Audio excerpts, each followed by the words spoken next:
Continuamos con la introducción del libro de Daniel. ¿Cuál es la estructura literaria que tiene este libro?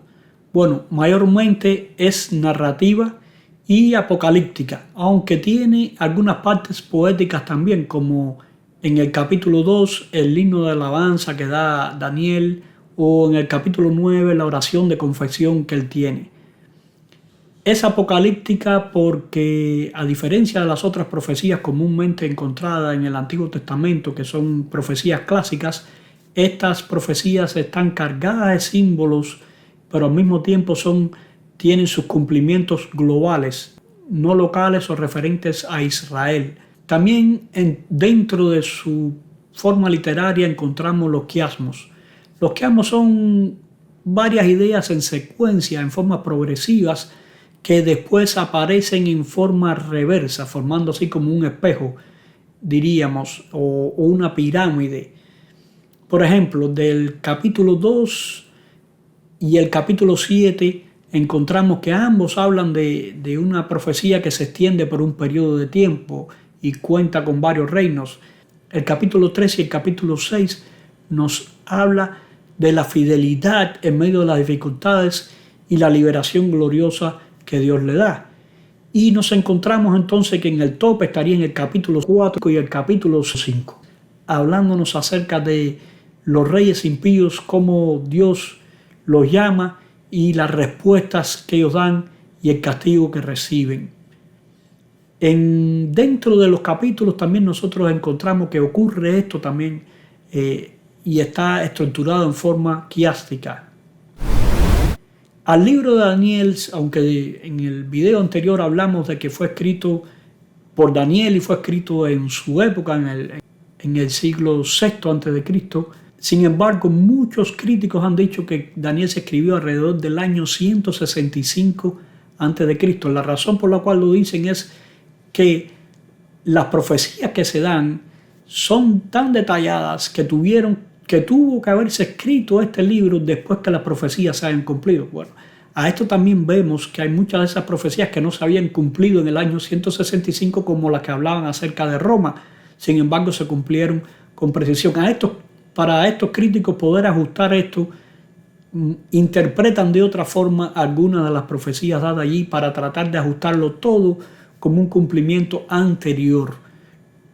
De hecho, estos críticos no creen en el poder de Dios de revelar el futuro, ni tampoco creen en el poder de Dios de hacer milagros. Y para argumentar esto, dicen que hay muchas profecías muy precisas, como la que ocurre en el capítulo 11, lo veremos más adelante. Dice que su forma lingüística, el arameo, es más tardío. Sin embargo, se puede notar también que el arameo no era tardío, sino que era temprano. Algunos lo han demostrado de esta forma. Aparece también palabras griegas en el capítulo 3 de Daniel, mencionando a 3 diferentes instrumentos musicales. Pero como son solo instrumentos musicales, podía haber sido un intercambio cultural temprano, porque ya Grecia existía en el tiempo de Daniel y sus instrumentos también pudieron haber traspasado las fronteras.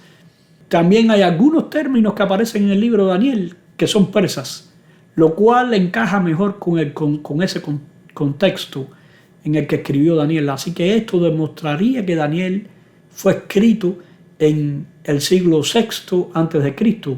por los términos persas de esa época.